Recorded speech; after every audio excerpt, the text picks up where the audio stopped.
Alice was beginning to feel the warm heaviness of the afternoon settling around her like a soft blanket. She sat beside her sister on the riverbank. The sound of gentle water trickled past in a quiet rhythm. Her sister's book lay open upon her lap. It was filled with neat lines of text that never once burst into pictures or delightful conversations.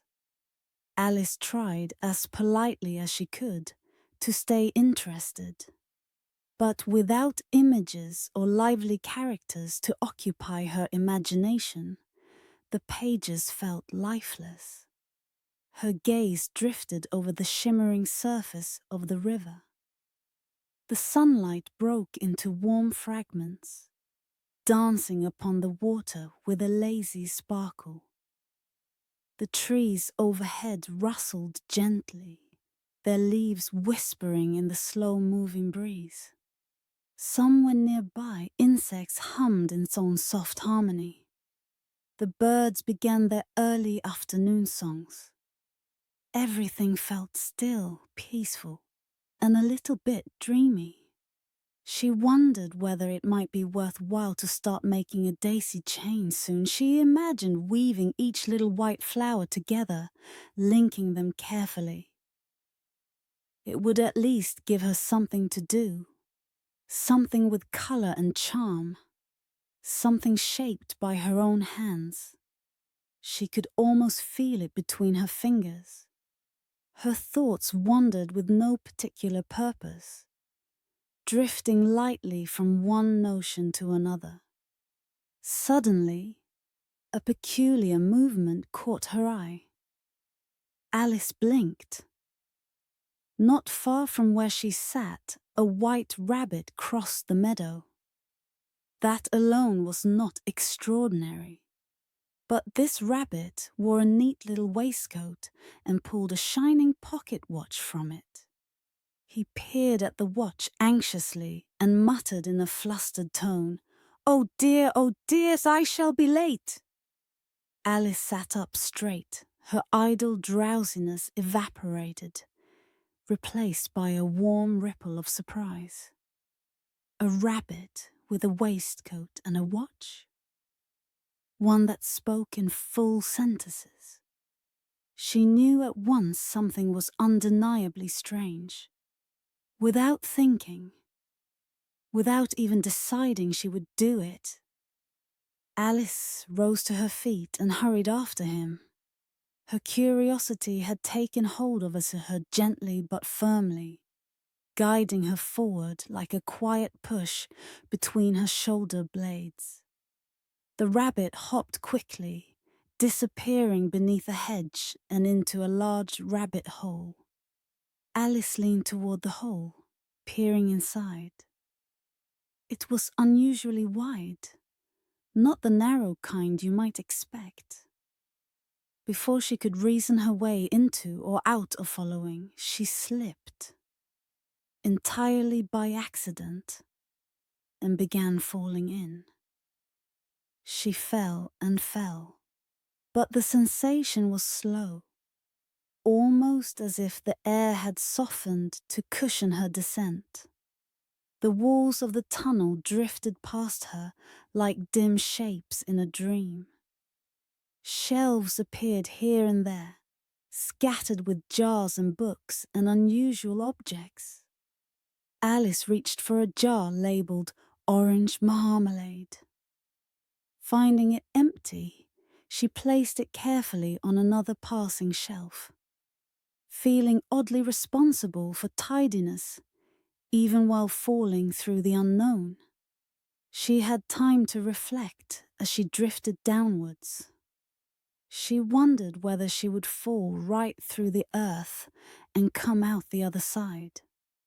She imagined the people who might live there, walking upside down in strange clothes. She thought of Dinah, her cat, and whether she might miss her. She wondered whether she ought to have packed a lantern or at least told her sister where she was going, though she had not known she was going anywhere at all. After what felt like minutes, or possibly much longer, she landed gently upon a mound of soft leaves. The air around her fell still. She took a small breath, relieved the fall had not hurt, and stood up slowly. A long hallway stretched before her, lit by warm lamps and lined with doors of every shape and size. Some tall and narrow, some short and wide, some decorated with colors she had never quite seen before. Alice tried each door she could reach, but every single one was locked. In the center of the hall stood a small glass table. Upon it rested a tiny golden key. Alice picked it up and tried it on the nearest doors, but the key was far too small for any of the grand ones. Then she noticed a small door hidden behind a curtain. Kneeling, she unlocked it and pushed gently. Beyond the doorway lay a garden so lovely she caught her breath. Sunlight filtered through soft green leaves. Bright blossoms bloomed in gentle clusters. A stone path wound between flower beds, and fountains sent streams of clear water into the air. It was the most inviting place she had ever seen, but she could not fit through the tiny opening. Not even if she tried very hard. She stood again, feeling disappointment settle over her like a sigh. As she returned to the glass table, she saw something she had not noticed before. A bottle labeled "Drink Me," curving friendly letters. Alice hesitated. She had read many tales in her short life, and she knew that drinking unknown substances was generally ill-advised. But she examined the bottle carefully. There was no warning or hint of poison. Nothing alarming, just a charming little label. And the garden called to her. She felt its beauty tugging her heart in the gentlest way. She lifted the bottle and tasted it. It was delicious. Filled with flavors like warm toffee, cherry tart, and refreshing citrus all at once. As soon as she swallowed, she felt herself changing. Her body grew smaller, shrinking inch by inch until the table towered above her like a tall building. Now she could reach the little door, but she had left the key on the tabletop, vastly above her. She tried climbing the table legs, but they were smooth and impossible to grasp. She looked up at the key helplessly. A small cake on a dish beside her displayed the words, "Eat me." Alice considered it. Perhaps this would help her grow back to the right size. With careful hope, she took a bite. And grow she did. Her legs extended swiftly. Her arms stretched. Her neck rose like a long stem of a flower reaching for the sky. Soon she was enormous, her head brushing the ceiling. She looked down at the hall, now far below her, and felt a wave of helplessness. She was too big for anything. Too big for the door. Too big for the world she had entered. Her eyes filled unexpectedly with tears. They fell heavily, forming a pool at her feet. She tried to calm herself, but the tears came faster, swirling around her ankles. Then she heard rapid footsteps and a familiar voice. The rabbit rushed in, murmuring frantically. When he spotted her towering form, he was startled, but too preoccupied to linger. He dropped a fan and a pair of gloves in his haste. Alice reached for the fan, hoping to cool herself.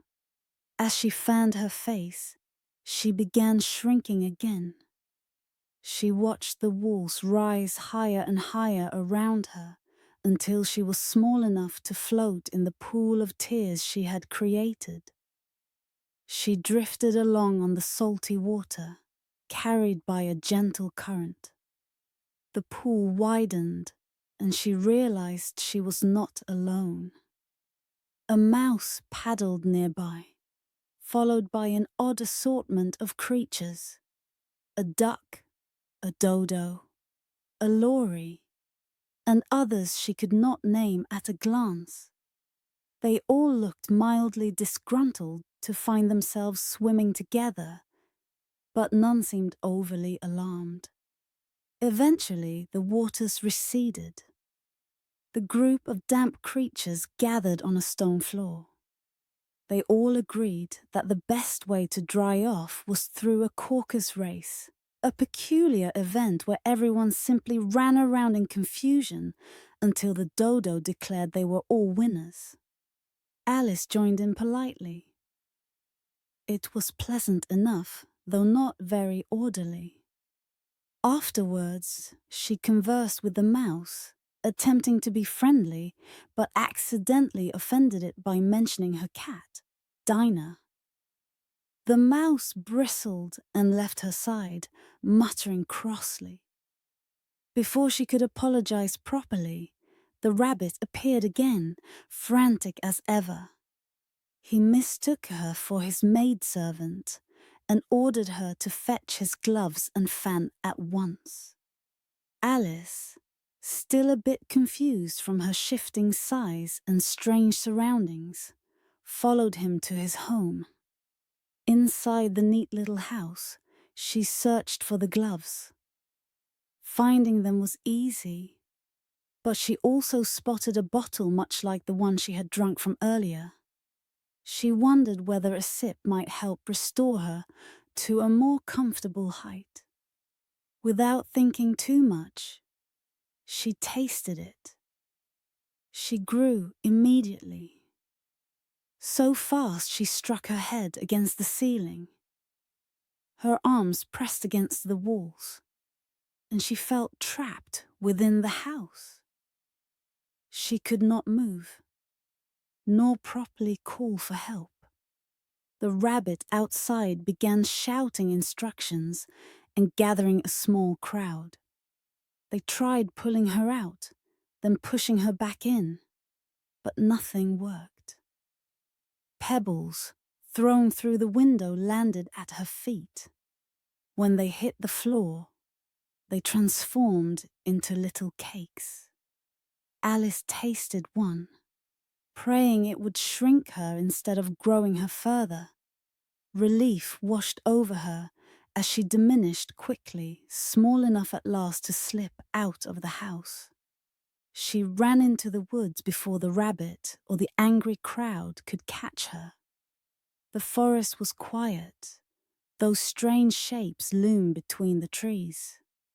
As she walked, unsure of where she was headed, she wondered how she would ever become her proper size again, or how she would find the lovely garden. A soft chuckle came from above. Alice looked up to see a large cat resting in a tree. Its grin curled broadly across its face.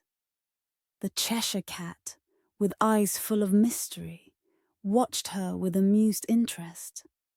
Alice greeted it politely, asking which direction she should go. The cat replied cryptically that it depended on where she wished to end up. When she confessed she simply wanted to make sense of her surroundings, it chuckled again, its tail swaying lazily. The cat vanished slowly, fading until only its grin remained suspended in the air. Then even that disappeared. Alice continued on her way, drawn by curiosity and the faint hope of returning to the garden she had glimpsed. She soon found a small house belonging to the March Hare. Remembering the cat's warning that the residents were all quite mad, she hesitated only a moment before stepping forward. A long tea table stretched across the garden. The March Hare and the Hatter sat side by side, with a dormouse dozing between them. They invited her, somewhat rudely, to join their tea time, though their idea of hospitality seemed very unusual. Their conversation tumbled in circles. Time had stopped for them, they claimed. The clock forever stuck at tea time. They discussed riddles without answers and stories that wandered with no clear point. Alice tried to be polite, but eventually she felt quite overwhelmed. She excused herself gently and continued walking, needing stillness after such chaotic company. Soon she stumbled upon a garden of playing card gardeners painting white roses red. When she asked why, they explained anxiously that they had planted the wrong color by mistake and now feared the Queen's wrath. Before she could respond, the Queen of Hearts arrived with her grand procession. The Queen was loud, sharp, and unexpectedly fond of declaring punishments. But surprisingly, she took a liking to Alice, ordering her to join a croquet match. Alice found herself surrounded by flamingo mallets and hedgehog balls in a game that lacked any rules at all. Alice looked down at the flamingo she had been given as though it were a rather delicate and unpredictable object, which indeed it was. Its long neck bent in whichever direction it wished, rarely the direction she needed. When she tried to lower it toward a hedgehog positioned for play, the flamingo turned its head to examine a cluster of daisies or preened its feathers instead. The hedgehog, meanwhile, rolled away the moment she thought she had it in place, scurrying across the grass as if it knew precisely how to make the game impossible. The playing card soldiers forming the arches trembled nervously, stepping out of place whenever the Queen shouted, which was often. Her voice cut through the warm air like a whip crack. Each time she declared someone deserving of punishment, the soldiers nearby shook. And yet, strangely, nothing ever came of her threats. Alice began to wonder whether the Queen truly carried out her harsh commands or if the shouting was simply part of the spectacle. The Queen's temper rose and fell like ocean waves.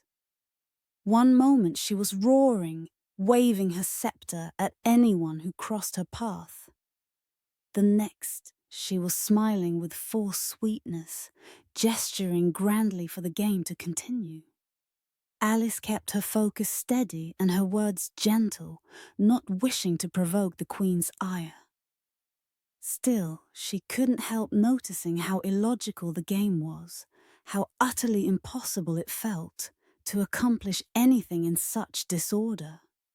While she stood pondering her next careful swing with the flamingo, she noticed a familiar grin appearing in the air above the croquet ground. Slowly, the rest of the Cheshire Cat materialized around it, lounging comfortably in the air as though reclining on an invisible cushion. Alice felt a sense of quiet reassurance at the sight, for the cat's quirky presence felt strangely comforting in such a chaotic world. The Queen, however, reacted quite differently. She glared furiously at the floating creature, her face reddening in an instant. The cat grinned wider, clearly enjoying her frustration. Their exchange escalated swiftly, the Queen shouting orders for its beheading. The difficulty, of course, was that the cat had no real body. only a floating head. The executioner, the king, and the queen all argued vehemently over how one could sever something that lacked a neck. Before their argument could reach its peak, the cat's grin began to fade. The rest of its face dissolved like mist, until only silence remained in the air. With nothing left to argue over, the queen abruptly declared the matter settled and ordered the croquet game to continue, though Alice could not imagine how anyone might still keep track of whose turn it was, or what the aim had originally been. After a few more moments of confusion, the queen approached Alice with a commanding gesture and demanded she come to meet the mock turtle. There was no room for refusal. The queen swept forward so quickly that the entire procession hurried to keep up with her pace. The griffin, odd and bird-like with its sharp beak and folded wings, was assigned to escort Alice. It beckoned her with a claw, its movements smoother and less frantic than those of the other creatures she had met thus far. As soon as the queen moved away, the griffin let out a soft breath of relief. He leaned towards Alice and confided that the queen's fierce shouting was mostly for show, a kind of performance she enjoyed. Alice wasn't entirely sure whether to believe this or not, but she found comfort in the griffin's calmer manner and followed him willingly down a winding path toward the shoreline. There, perched at the edge of the sea, was the mock turtle. He looked quite sorrowful, though Alice wasn't entirely sure why. His expression was heavy with melancholy, and his voice trembled just slightly as he greeted her. He was a curious creature with features that seemed almost familiar but mixed in unusual ways, as though he were part of one world and part of another. He began telling his story in a slow, wistful tone. He spoke of once being a real turtle, attending lessons under the sea. The griffin encouraged him with small nods and gentle prompts, and the mock turtle recited the subjects he had studied. Faintly familiar to Alice, yet twisted into strange underwater versions. There was reeling and writhing, of course, followed by ambition and distraction. He described a dancing class where the movements mimicked the gentle waves and tides, and spoke of a quadrille dance with lobsters that required leaping gracefully across shifting sands. Alice listened politely, even though she didn't always understand the meaning behind his words. But the rhythm of his storytelling soothed her, like listening to an old lullaby sung just before sleep. The sea murmured quietly behind him, washing the shore with soft, repetitive waves. The griffin scratched the sand idly with a talon, and Alice let herself relax into the gentle strangeness of the moment. They danced the steps of the quadrille together on the sand. Or rather, the mock turtle and griffin demonstrated, while Alice attempted to follow along with their guidance. Her movements felt clumsy at first, but she soon found the rhythm, her feet shifting lightly with the imagined waves. Though the dance was peculiar, it brought a small smile to her face. The mock turtle's sorrow seemed to soften as he danced, his voice growing smoother and less tremulous. Their peaceful moment was interrupted by the distant sound of a trumpet. The griffin's ears perked up, and he straightened with sudden alertness. "That's the trial beginning," he said, his voice brisk. He instructed Alice to follow as he dashed off across the sand with surprising speed. Alice hurried after him, startled but intrigued by what kind of trial might be held in such a place. They arrived at a grand courtroom, or rather an open area arranged in the fashion of one. At the center sat the King and Queen of Hearts upon their thrones, presiding sternly. The jury box was filled with creatures of various shapes and sizes, each holding a slate and attempting to write diligently, though many appeared confused by the task. A large crowd had gathered, murmuring softly as they settled into place. On the stand was the Knave of Hearts, accused of stealing the Queen's tarts. He looked anxious, shifting his weight from foot to foot, as though trying to remain composed. Alice found herself drawn to the scene, both curious and quietly concerned about how such a chaotic world might manage something as serious as a trial. The first witness called was the White Rabbit. He hurried forward, nervously adjusting his gloves and fumbling through sheets of paper. He read a list of names, though it seemed to Alice that he didn't entirely understand their relevance. The King leaned forward and asked questions that made little sense, and the Queen interrupted frequently with sharp comments that seemed intended only to sound authoritative.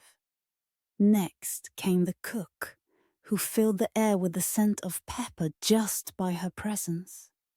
When asked for testimony, she responded in short, irritable bursts that offered no clarity whatsoever. Instead, she sent the courtroom into fits of sneezing. The Queen grew impatient and ordered her removal immediately.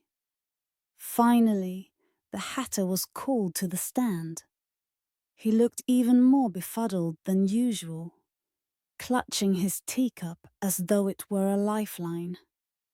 He stammered and fumbled through his responses, each sentence trailing off into another unrelated observation. The King attempted to guide him, but the effort was hopeless. Before long, the Queen demanded his departure and waved her scepter dramatically. Alice felt herself growing slowly larger again. It was such a subtle change at first that she hardly noticed it. A slight stretching of her limbs, a soft elevation of her viewpoint. But with each passing moment, her increase in size became more apparent.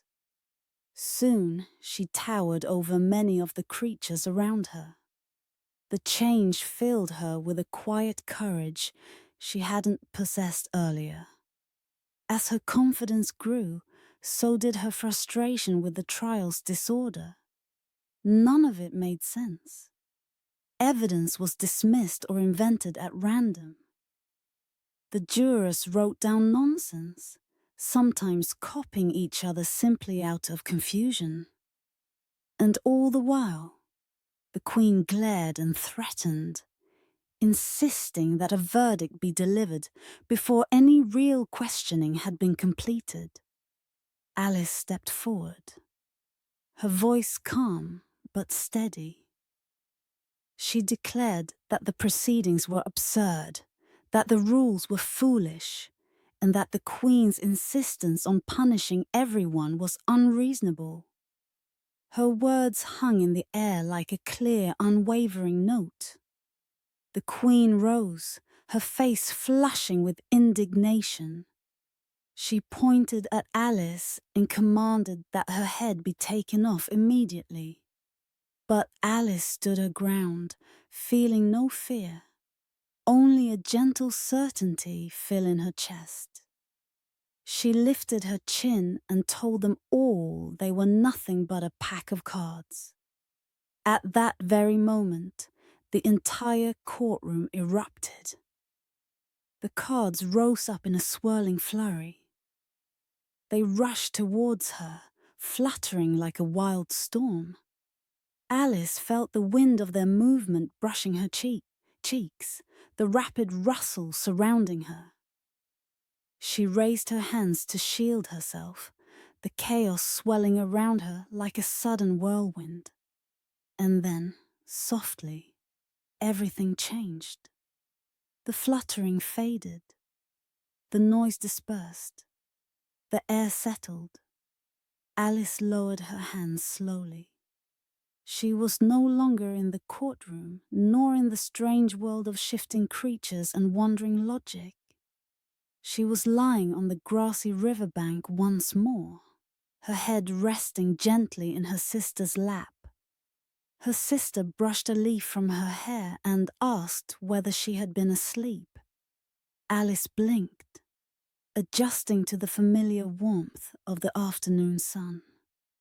She felt a lingering sense of wonder drifting through her, like a dream half remembered yet still glowing faintly around the edges. She told her sister about the rabbit, the cat, the tea party, the mock turtle, the strange journey she had taken in what seemed like only moments. Her sister listened patiently, smiling softly as Alice described each curious encounter. When Alice finished, she felt the world around her settle into a quiet calm. The river flowed gently.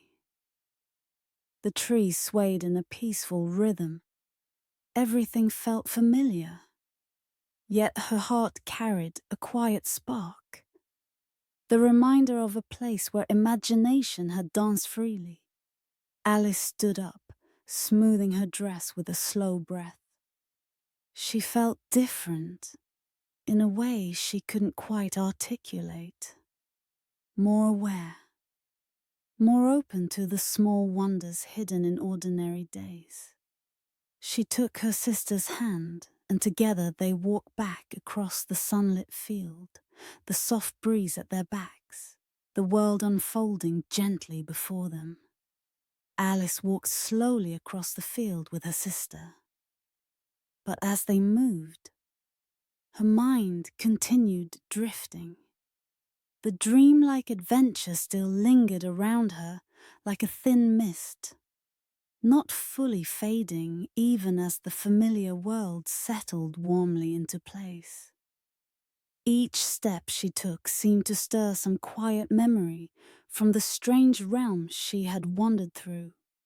She wondered whether any part of it could be real, or whether it would only exist now inside her thoughts. Her sister noticed her quietness and asked gently if she was still thinking about the dream. Alice nodded, her fingers brushing the tops of the tall grasses as she walked, feeling the whisper-soft blades slide over her skin. The sky had shifted into the gentlest shade of late afternoon gold. The light soaked the meadow in a warm glow, softening every shadow and making the distant hills appear hazy. Alice breathed in the scent of warm earth and wildflowers. The world felt peaceful, calm, almost as if it understood the sort of tranquility she needed after such a bewildering adventure. They reached a small hill and sat down upon it. Alice leaned back, resting her palms upon the cool grass. The breeze settled around her like a friendly sigh. Her sister opened her book again, though now she read aloud in a soft, lulling voice. Alice did not focus on the words themselves, but on the rhythm, slow, steady, comforting, like a quiet stream. As her sister read, Alice closed her eyes. Behind her eyelids, the images of Wonderland returned. But now they felt less chaotic, more fluid, drifting across her mind like calm waves. She saw the white rabbit again, not rushing anymore, but slowing his steps, pausing to look back at her in a friendlier way. He no longer seemed hurried or fretful, just quietly curious. as though pondering whether to invite her back someday. She saw the garden she had longed to reach, the tiny doorway that had kept her away, and the bottle that had changed her so suddenly. But now the garden felt nearer. She imagined stepping into it, feeling the warm breeze scented with roses, walking barefoot along soft, moss-covered paths. Her breathing deepened. Her thoughts shifted gently. She imagined the pool of tears she had once floated in. Not frightening, but shimmering now, like a reflective pond beneath moonlight. She imagined herself drifting in it peacefully, the water buoying her gently instead of sweeping her about with confusion. The creatures around her swam calmly. The mouse drifted beside her, paddling lazily. The duck glided in circles. The dodo gave her a solemn nod, as though acknowledging that she understood more now than she had before. The thought made her smile faintly. She imagined herself sitting once again at the absurd tea party. But now the chaos seemed quieter. The hatter poured tea slowly, carefully, his hands trembling just a little less. The March hare listened instead of shouting, nodding as though genuinely considering Alice's words.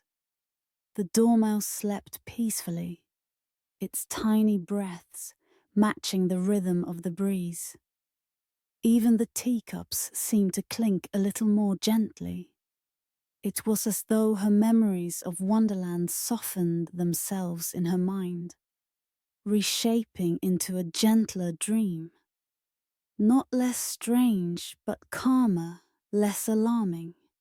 More like a world she might visit when the real one grew too heavy or too still.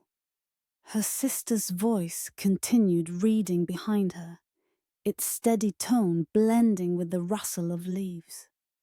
The world around them hummed quietly, and Alice let herself drift deeper into the imagined scenes. She pictured the Cheshire Cat next, not startling her with sudden appearances, but materializing gradually, its grin curving lightly, warmly, like a friend greeting her after a long time apart. The cat perched again on the branch of a wide oak tree, tail curling lazily around the bark. "You're thinking too hard," it said in her imagination, its voice echoing softly in her mind. "Wonderland will wait." Alice felt a warmth bloom in her chest at that. Perhaps her thoughts did not need to chase every meaning at once. Perhaps the story itself could simply flow through her, shaping her gently. She opened her eyes again. The meadow looked slightly different now, richer, somehow. The sunlight had shifted lower, casting long golden streaks across the field. Her sister paused her reading, noticing Alice's expression. "What are you thinking about?" she asked softly. Alice thought for a moment. Then, instead of answering directly, she spoke slowly, thoughtfully, her voice carrying the same calm tone she had felt during her dream. "I was thinking," she said, "that perhaps we see the world too simply most days, and that perhaps it holds far more wonders than we realize." Her sister smiled. "What sort of wonders?" Alice plucked a daisy from nearby and twirled it gently between her fingers. The petals brushed her skin with the lightest touch. "Small ones," she said. "Quiet ones. The ones we miss because we aren't looking." Her sister nodded, returning to her book. But Alice remained still, watching the way the sunlight glimmered on each petal, as though the flower held a secret of its own. After a short while, Alice stood and brushed her dress clean. She felt a pull inside her, a gentle urge to wander a little on her own before sunset. Her sister agreed, telling her not to wander far. Alice promised she wouldn't and stepped down the hill at an unhurried pace. The meadow wrapped around her like a calm daydream. She listened to the soft swish of tall grasses as she walked, the rustling leaves, the distant chirping of birds. Her shoes pressed lightly into the earth, each step feeling grounded yet floating. She found a quiet corner beneath a willow tree, its branches hanging like long leafy curtains swaying in the breeze. She slipped beneath them, feeling embraced by their gentle shelter, and sat upon a patch of moss. Once settled, her imagination drifted again. Not wildly, but softly, like a slow tide returning to shore. She imagined the Queen of Hearts again, but this time the Queen seemed less terrifying. She still held her scepter firmly, but her voice was less sharp, less commanding, almost weary. Perhaps even queens tired of shouting. Perhaps even queens had moments of gentleness when no one else was watching. Alice pictured the griffin too, his feathers ruffling sleepily as he settled himself on a sun-warmed rock. He yawned widely, stretching his wings before folding them neatly against his back. He looked at her with wise, steady eyes. She realized she trusted him in some quiet way. A trust earned not by logic, but by the softness he had shown her. She even imagined the mock turtle lifting his head slowly, his melancholy expression easing as he looked out toward the steady waves. He hummed a tune so low and gentle that it blended with the sea breeze, a melody without words, guided by memory and longing. The world she imagined felt calmer now, familiar, softened, transformed into a peaceful echo of the adventure she had experienced. Wonderland had reshaped itself in her mind, becoming a dream she could return to whenever she wished, as soothing as drifting clouds on a warm afternoon. She closed her eyes, letting the images drift, letting her breathing match the slow rhythm of the willow branches swaying above her. The world settled around her in perfect stillness.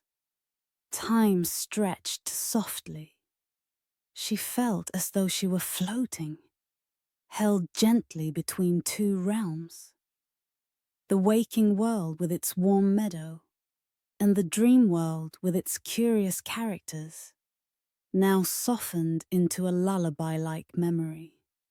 They mingled together in her mind like two colors, blending into a peaceful shade. She let her thoughts wander freely, slipping into images of teacups, soft conversations, long tables set under moonlit skies.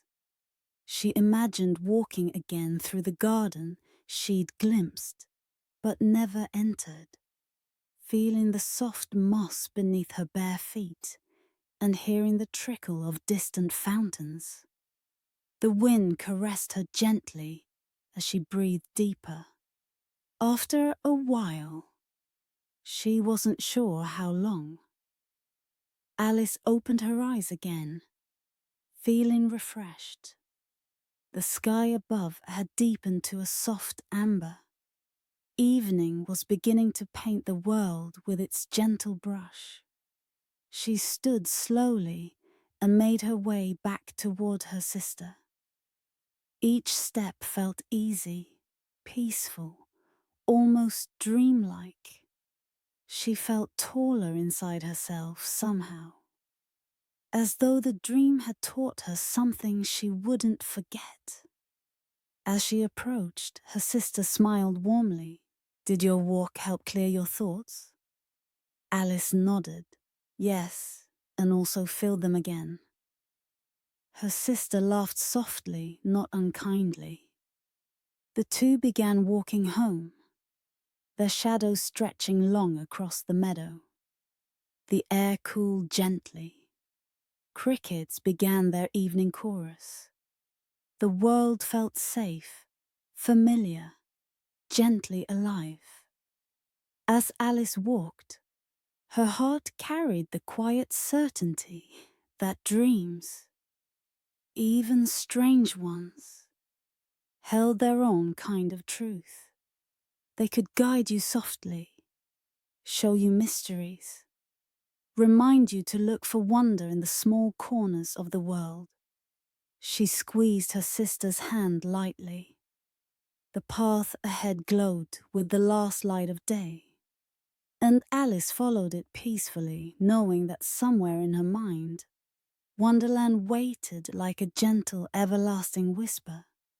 As Alice and her sister walked the familiar winding path towards home, the soft evening light pooled gently across the fields. The sky above them glimmered with the tender colors of dusk. Pale lavender melted into rose, and warm gold held the last hints of day at the horizon. The first stars peeped shyly into view, as though unsure whether the sun was quite ready to depart. Alice felt the quiet beauty of the moment settle into her, like warm tea after a long day. Her steps slowed slightly as she looked around, taking in the gentle movement of the grass, the far-off silhouette of trees swaying, and the growing coolness that whispered of nightfall.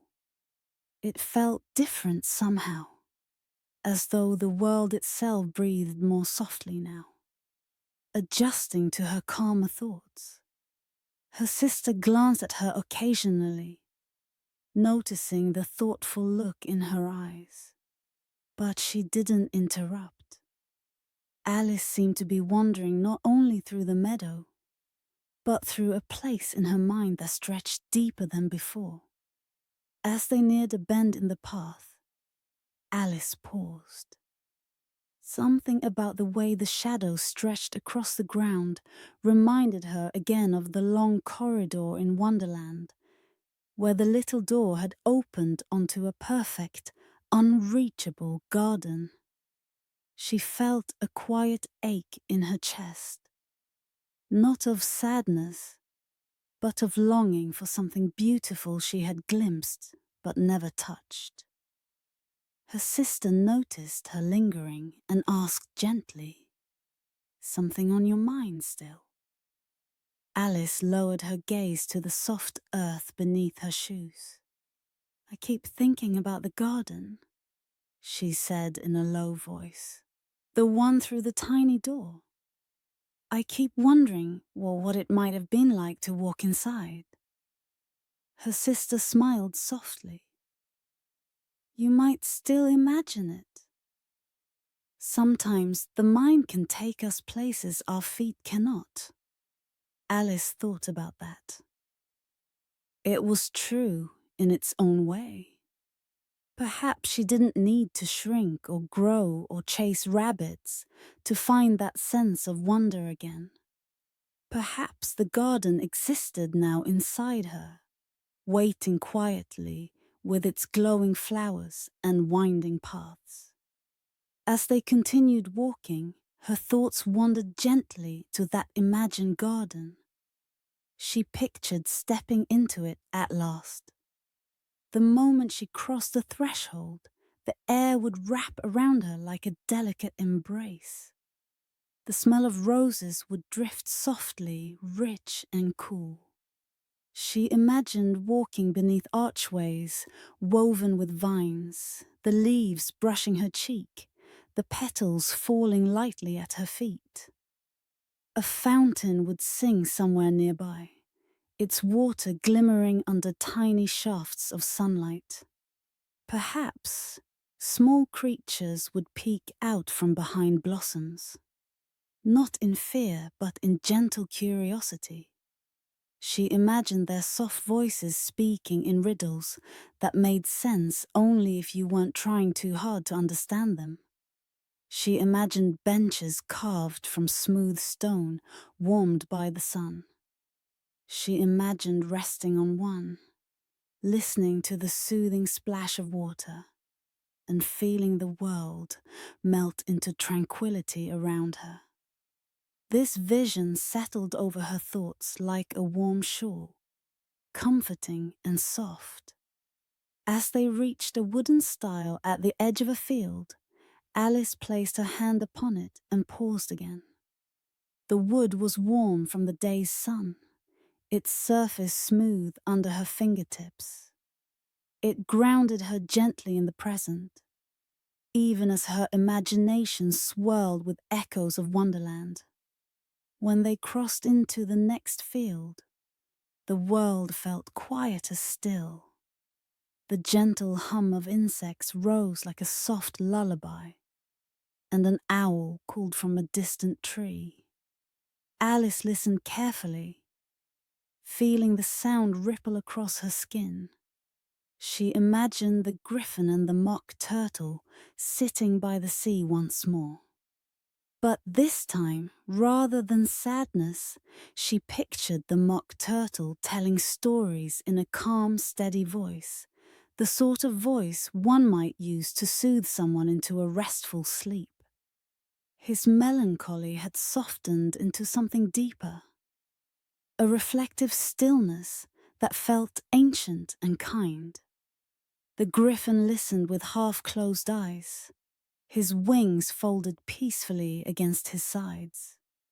Alice imagined sitting beside them, her legs tucked beneath her, listening to tales of the underwater world. The waves would lap rhythmically at the shore, and the sea breeze would brush gently against her cheeks. The sky overhead would shift through hues of lavender and blue, and small stars would begin to glimmer above the tranquil water. She imagined the sea stretching endlessly before them, not frightening, but peaceful, like a vast dream waiting to be explored. She wondered whether dreams themselves might be connected in some secret way, each one opening like a small door into a different place. Perhaps Wonderland was only one of many. A soft rustling brought her attention back to the present. A rabbit, a very ordinary one, hopped across their path.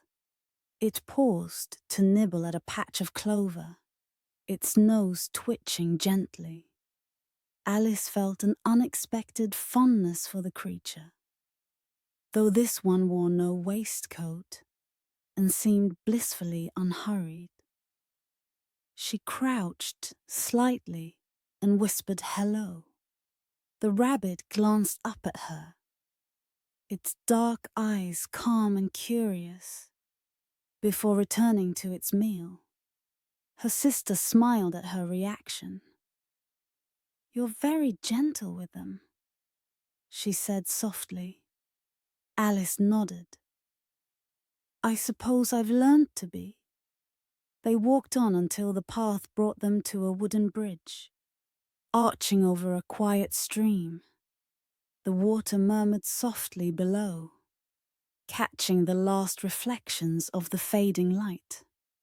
Alice leaned against the railing, watching the ripples glide beneath the archway. She let her mind drift once more. She imagined the white rabbit passing under the bridge, no longer anxious or hurried.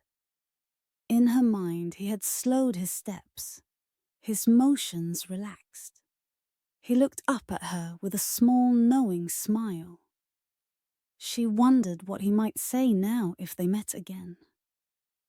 Not late this time. He might chuckle. Not late at all. There's always time enough for what truly matters. Alice smiled faintly, feeling the warmth of that imagined voice echo through her. Her sister called her gently, and Alice straightened, following her across the bridge.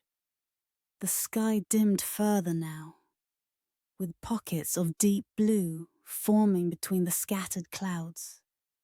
As they approached their home, the windows glowed softly with lamplight. The warmth spilling from inside seemed inviting, a quiet promise of tea and supper, of soft chairs and gentle conversation. But Alice glanced back at the meadow once more, feeling a tender tug at her heart. She whispered inwardly, a silent farewell to the dream world lingering inside her. But the farewell didn't feel final. Rather, it felt like closing a book carefully, knowing one can return to it any time they wish. Later, after supper, when Alice was dressed for bed and the house had settled into nighttime hush, she sat upon her window seat with her legs tucked beneath her. She gazed out at the moonlight bathing the garden below. The branches moved slowly in the slight breeze, tracing shadows across the ground. The world outside looked calm, almost enchanted. She thought again about how Wonderland had changed in her memory, how it had softened, how the strangeness no longer unsettled her.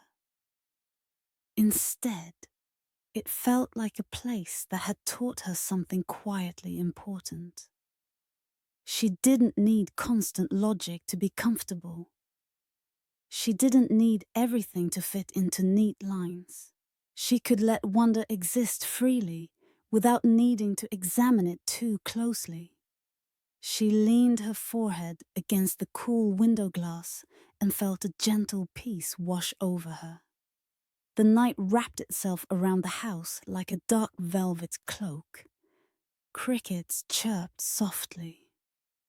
Somewhere in the distance, an owl gave a low, haunting call. Alice closed her eyes. The quiet folded her into itself. In her drifting thoughts, she imagined walking again on a path lit by moonlight, leading gently toward a small wooden door just big enough for her now. She imagined opening it, stepping through, and finding herself in the peaceful garden she had longed for. Beyond the blossoms, the soft lights of Wonderland glowed faintly. Not wild, not overwhelming, but gentle and familiar. She imagined the Cheshire Cat perched on a tree branch there, but his grin this time was serene, like a guardian watching over her dream. He didn't speak. He simply nodded in greeting, as though acknowledging her return. She imagined wandering a little deeper, past the sleeping hedgehogs curled beneath rose bushes, past the silent fountains, past lanterns glowing softly among the leaves. She imagined feeling a sense of belonging, a sense that this dream world was no longer something she stumbled into, but something she could revisit whenever she needed calm. Her breathing steadied, her body relaxed fully, and in that moment before sleep gently carried her away, Alice realized something quietly profound. That Wonderland was not a place she needed to chase anymore. She carried it with her now, tucked safely inside her heart, ready to unfold whenever the world grew too still or too ordinary. She smiled softly into the darkness, a smile filled with gentle gratitude, and her sleep wrapped around her, warm and deep and dreamlike. Alice drifted once more through the doorway of imagination, peaceful, unhurried, and completely at ease.